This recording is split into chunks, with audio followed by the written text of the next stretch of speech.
Hello guys, tokuchingamidza mchirongo chenyu chemasecret namaconfession stand yoitwa iye Glory, and welcome back to this episode. Thank you for your prayers. Mwari vakanaka nguva dzose. Mwari havana muso vakambonyadziswa. Mwari has never lost a battle. Thank you so much guys for praying for me. Nhasi tadzoka zvakare tiripo.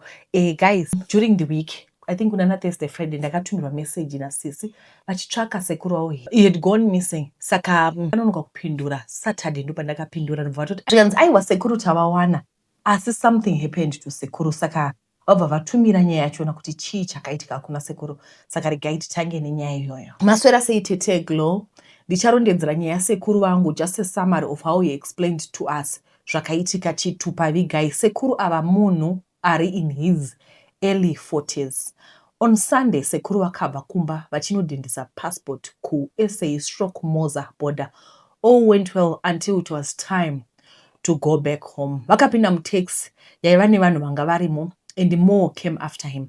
But before taxi yazara, vakanzwa mawindi aiva panze vachitaura nechiputikezi, thinking he doesn't understand. Vachiti he was their target and they were going to kill him and take what they wanted and dump the rest of his body murwizi.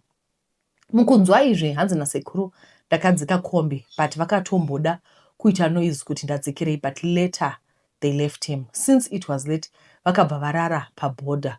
Mukuitika kwazvo zvese izvi, phone yavo yainge yakadzima. Monday morning, he tried getting into a different taxi. Vanhu vanga varimo ndokubva vadzikiswa vakaiswa mune imwe kombi, ivo vakanzi vapinde imomo, but he refused.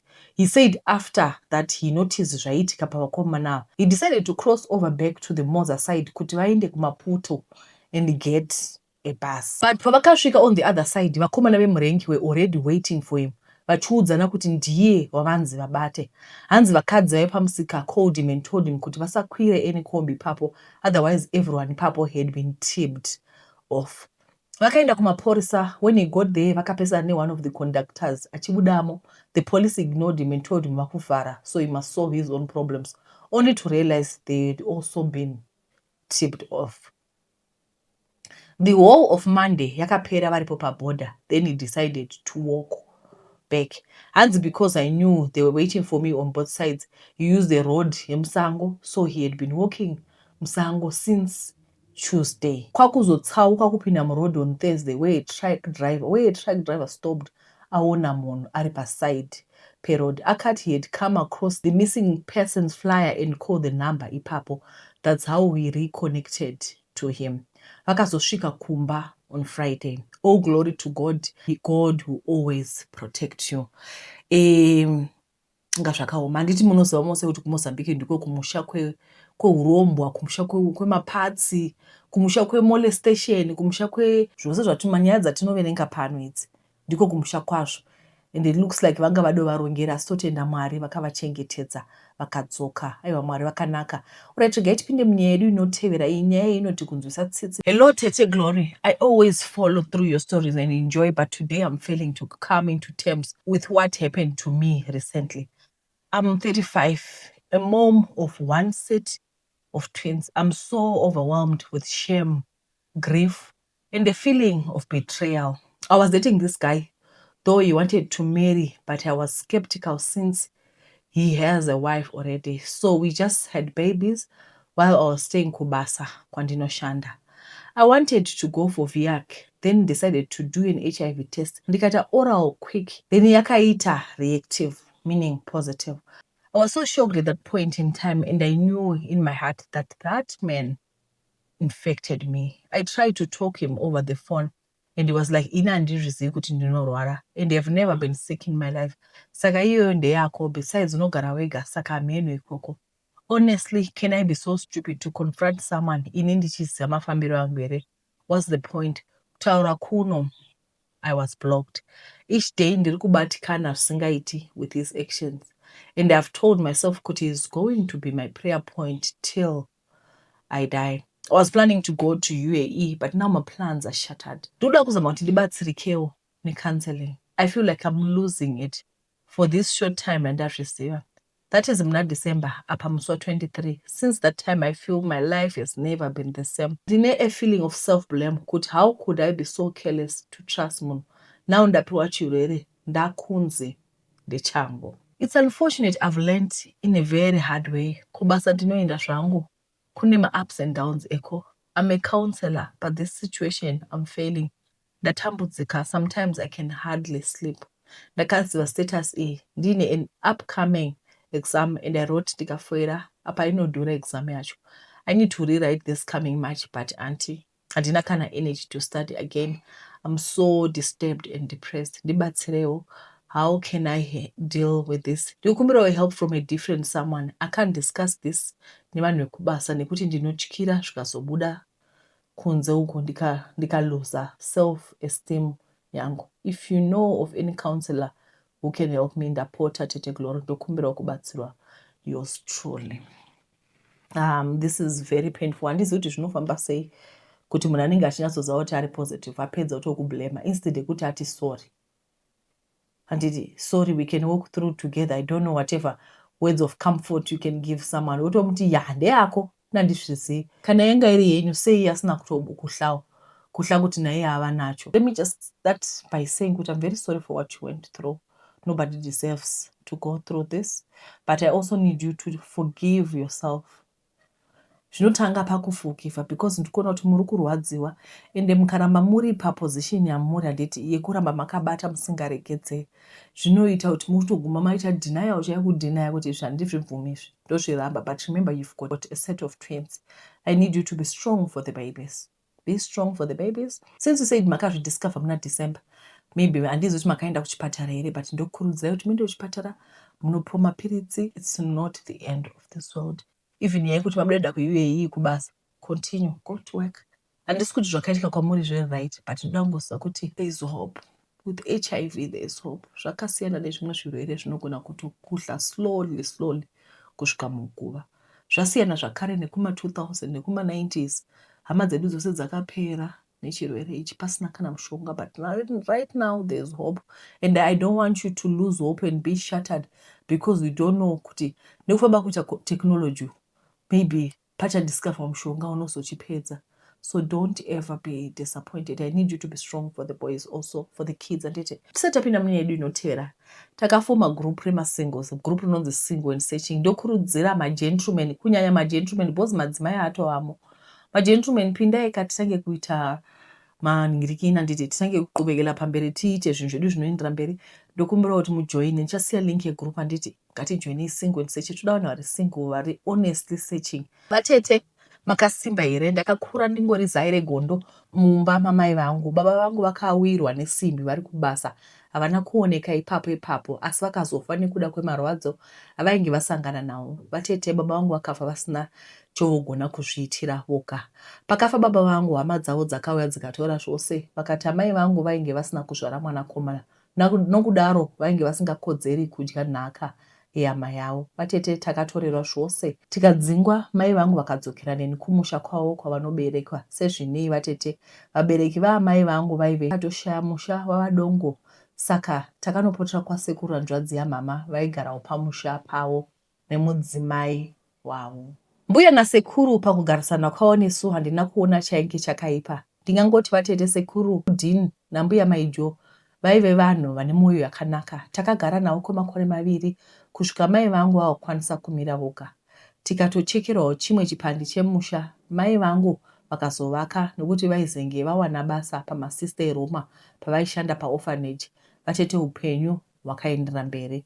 Mukugara kwedu ndakatanga kushamwaridzana nasekuru Shepherd. Sekuru Shepherd vaive mwana wasekuru Dean. Pandinobva mwana wasekuru ndisekuru. Sekuru Shepherd vaive vakuru kwandiri mbichana. Nanhasi handigoni kutsanangura kuti ndakaguma ndava mumachira nasekuru Shepherd sei. Ndorangara sekuru Shepherd vachibata magadziko angu ndichangopedza fomu yangu yechina. Vatete kubva ipapo upenyu hwangu hwakachinja. Ndakatanga kuvaka bonde pose pandosangana nasekuru Shepherd. Vanhu vaiona vatete vaiti muzaya nasekuru vanowirana zvakanyanya. Izvo kana ina sekuru taizivana takashama. Taiti kana tiri padzoro remombe kwainguva kuswedera bonde. Tikatumwa kugadheni zvichinzi musikana haangafambi woga, taindosangana chero kumunda nasekuru tonovaka bonde zvakare. Taiti kana tasvika kumba totanga kuita behavior normal zvokuti hapana aimbofungira kuti tiri kuita makuna akadai mumusha. We still sekuru nemuzukuru vatete. Sekuru vaindipa mapiritsi aigara mumupfu. ende handina kumbobvira ndaita pamberi pavo. Hatina kurega mutambo wedu wakashata uyu. Tose tainyatsoziva kuti tikabata zvichakanganisa ukama hwabhodhi nasisi, asi we too deep vatete kuti tiregere. Handizivi hangu kuti zvakafamba sei. Mumwe musi amai vangu vakakurumidza kubva kubasa kwavo, vakatodzoka ari masikati zuva rakacheka nyika. Indaiziva kuti kana vaenda kubasa kwavo vaizodzoka kumba rovira vana vatosha. Amai vangu vakasvika vakana ndiri busy nasekuru Shepherd. Handifi ndakakanganwa fesi yamai vangu. Vakanditarisa vakacheneruka kunge mascones. Ndakatoona ndoga kuti ndaradzisa amai vangu kusvika kwekupedzisira. Amai vangu vakabuda vakanogara pavheranda vachichema. Sekuru Shepherd vatete vakazongoti nyawa nyawa. Panga pachagarika here chokwadi kuita makuna nemwana wehanzvadzi. Takagara hedu tichingokumbira uregerero kuna mai vangu vatete, asi waingoona kuti pfungwa dzavo dziri kuresa, hapana chavaitaura. Mai vangu vakangofuma vachiti ndabaywa pamwoyo apa vatete ndokubva vatisiya. Rufu rwavo rwakakatyamadza nharaunda sokuti pane vanhu vainge vavaona zuro wacho vari fit vachiratidza kuti hapana panorwadza. Vatete pakaita runyerekupe rwekuti amai vangu vakaroiwa, asi ina hangu ndaiziva kuti ini ndini ndainge ndaroya amai vangu neunhunzva tunzva unaradada hwekubvisira sekuru bhurugwa. Hatina kumbozvitaura kuti ndizvo zvandakaita nasekuru Shepherd. Patoti perei nguva ingasvika gore, sekuru Shepherd vakatanga kungoita zvemutoriro.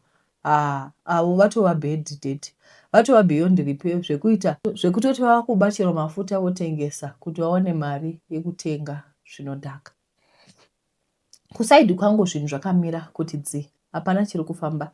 Relationship handina kana imwe inogara. Izvezvi ndakangopiwa mwana nerimwe zibaba rinotyara mabhazi. Vatete, asi chiri kundishungurudza. Ndinorota mai vangu vakanditarisa vachichema. Kana ndikada kuti nditaure navo vanobva vandifuratira. Zvino ndashungurudzika. Ndokonfesa ndoudza sekuru zvakaitika here. Zvinotaurika here kuti ndakaurayisa hanzvadzi yenyu nemhaka yemakuna andaiita nemwana wavo. Sekuru vadiki, sekuru zvinozovabata sei nhai tete? Ndiri mugehena rangu ndoga rekuti ndikasanduka ndichitaura kuridyi ndiri kutsva, nditarise kuruboshwe ndiri kutsva, handichazivi zvokuita, chitupa vigai chisambobuda. Handizivi kuti pane chiona here chandingaita kuti mwoyo wamai vangu uzorore.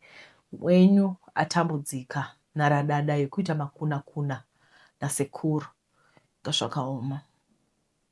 Alright, saka vari kubvunza kuti is there anything that she can do kuti zvinhu izvi zvigadzirisike? Zvinhu zvakaoma chokwadi. Mongosiyawo macomments tohwa kuti imi munofunga kuti kudii panyaya iyi. Zvakaoma. Makadii tete? Ndanga ndiri munhu akakura achichengetwa nesingle parent and tanga tiine a wardrobe. Yes, baba was there but he had many wives. Saka takakura tichengetwa namama. So she was someone who would say dzidzai. Because of that I kept pushing education yangu. Ndikapedza leti zvekuti veukama vanga vakuti kana zvekurohwa zvaramba then at least itawo mwana. So my husband munhu wandakadzidza naye and he was very bright. Dai ari munhu ane guidance, he would have been far in life. But nyaya yekutsikirirwa nefamily. Ndakaroorwa muna December. Then January tete vangu vakandikumbira tiperekedze mwana wavo kuchikoro kuboarding. I did not know much about kumba uko, but apparently amai vanozviti ing'anga. The day yekuperekedza mwana kwainge kune bira kumba, but I did not know. I was not included muma preparations. On our way takaita accident, not too serious. Patakadzoka kumba takabvunzwa kuti mafamba zvakanaka here. Tikati taita accident zvikanzi hanti matiza zvanga zviri pano. Murume wenyu haana kukuudza here kuti kutanga gore tinoita bira kutenda Mwari nevadzimu nekutichengeta. So pamba apa pairema kugara. Ndikazoti kune murume wangu tadii tatsvaka kumwe. Naiti yekuti tiri kumuvha mangwana. Akaudza mai vake kuti susu takumuvha takwenda kunogara kumwe. Vakati it's okay. That night I did not sleep. She would come kuhope kwangu vachipopota kuti wewe chese chandinoti uite unofanirwa kuita. Ndikafuridzirwa imwe powder. Ndakatanga kuvapindura kuhope ikoko kuti hapana zvamunondiita, ndakachengetedzwa naMwari. Ndakapepuka. Then the next morning amai vakamuka vari mumudu. I realized tabuda mumba kuti ndakangamwa mapens angu tu. Tati garei vatete vakandifonera zvikanzi makasiya zvipfeko zvenyu kuno. Ndikati okay, I'll come get them, but handina kumboenda kunotora. Semwana akakudzwa zvakanaka, from my salary every month ndaitengerawo vamwene grocery ndoendesa.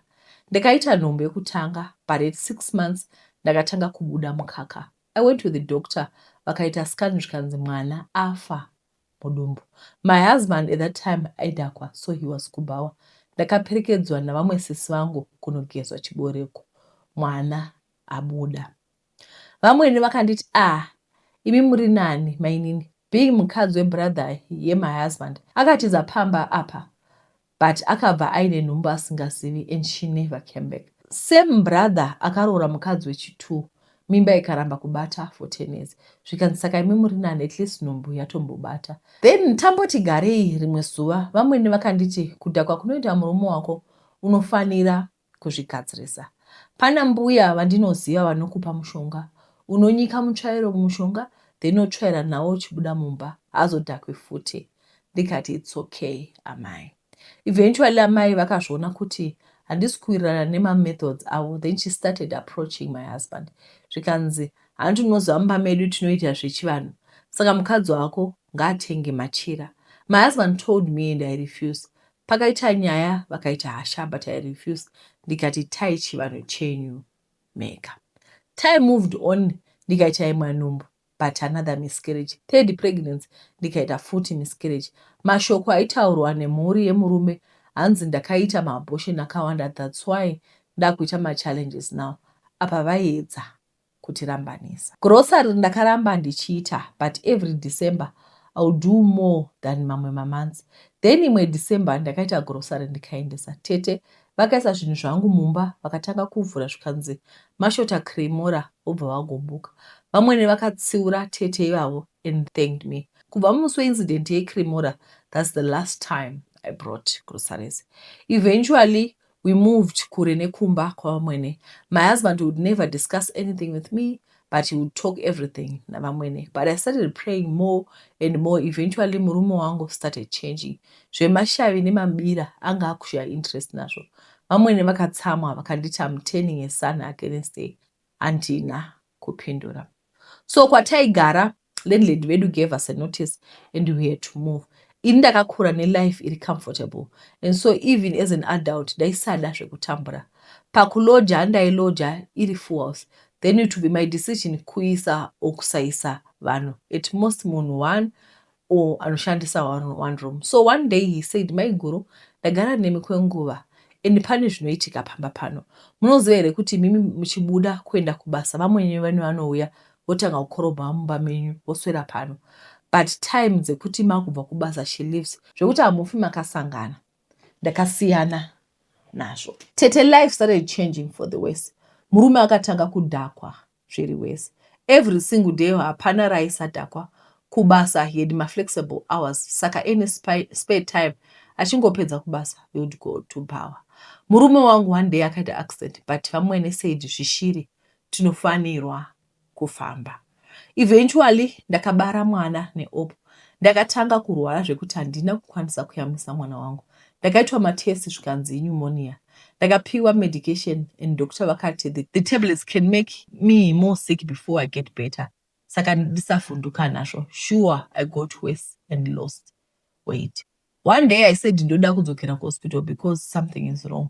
So ndakafonera murume zvikanzi okay. And then he formed vamwene she came kumba. Pavakauya vakati hazvidi chipatara. Pana sekuru pazasi apo vanozvipedza izvi. I refused, ndikati I want the hospital. Vamwene vakatsamwa vakabva pamba vachipopota. Ndakasvika kuchipatara ndikatanga futi matest kuti 1. Chiremba vakanditarisa vakafunga kuti HIV. Zvikanzi I should have been given an injection instead of my tablets. Chete paya pekutanga. So ndakabaiwa injection, ndikaiswa drip, but manheru I was better and days later I was discharged. So before leaving the hospital, pane rimwe day vamwene vakasvika kumba kwasisi vangu because ndivo vaichengeta mwana wangu. That day mwana anga asara nemwana wasisi vangu.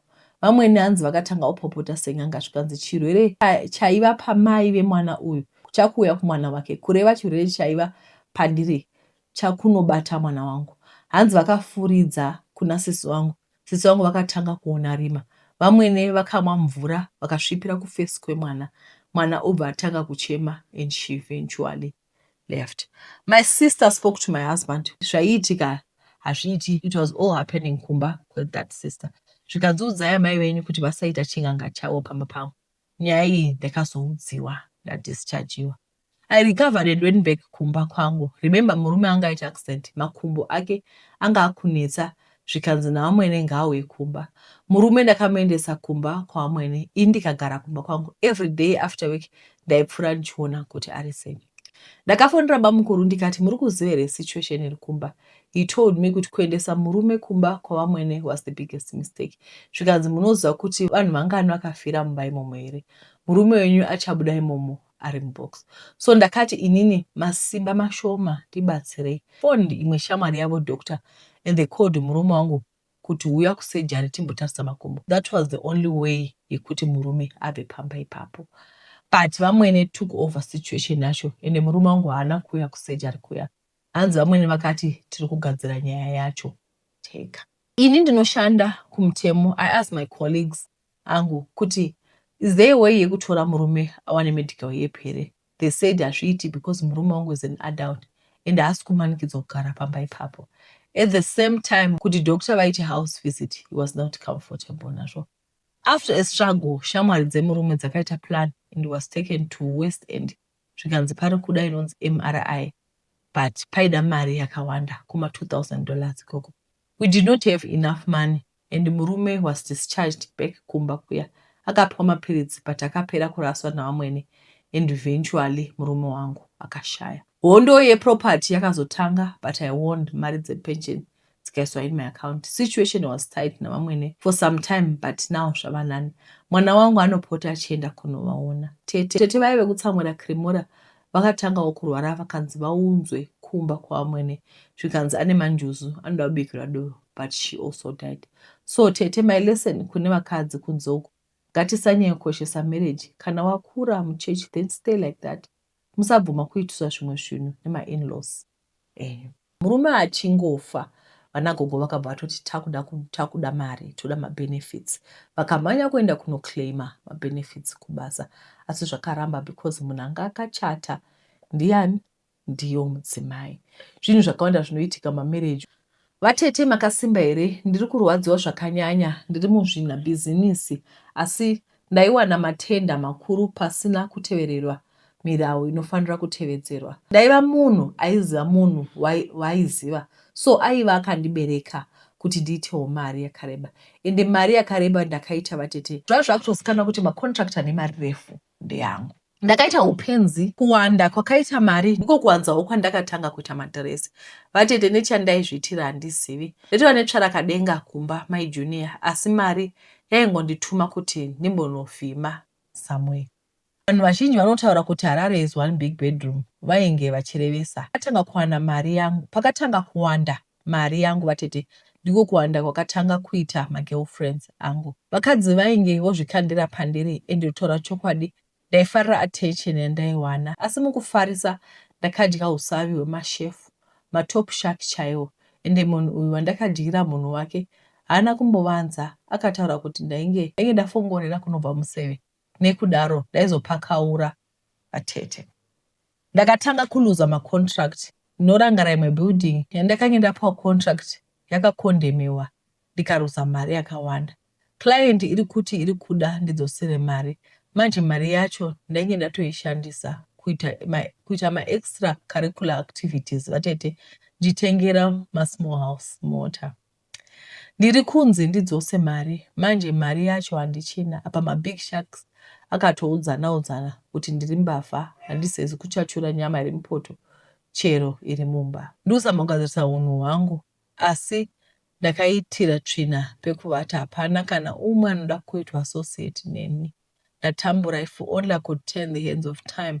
Ndaisa muswe pakati pemakumbo ndechipusa manje. Ndokuti ndine ma-connections zvaramba kushanda ndadzoka grass level.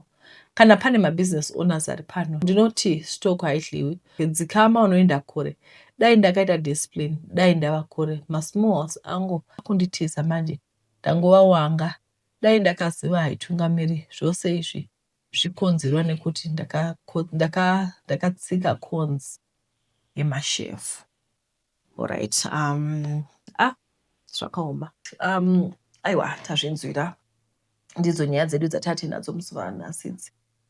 Zvinhu zvinosanganikwa nevanhu zvakangosiyana-siyana, asi tinotenda Mwari nekuti nyaya yedu yekutanga iya, mukoma tawakufara fani kuti mukoma vakaroverwa naMwari, ndozvandangofarira panyaya dzataverenga musi wanhasi.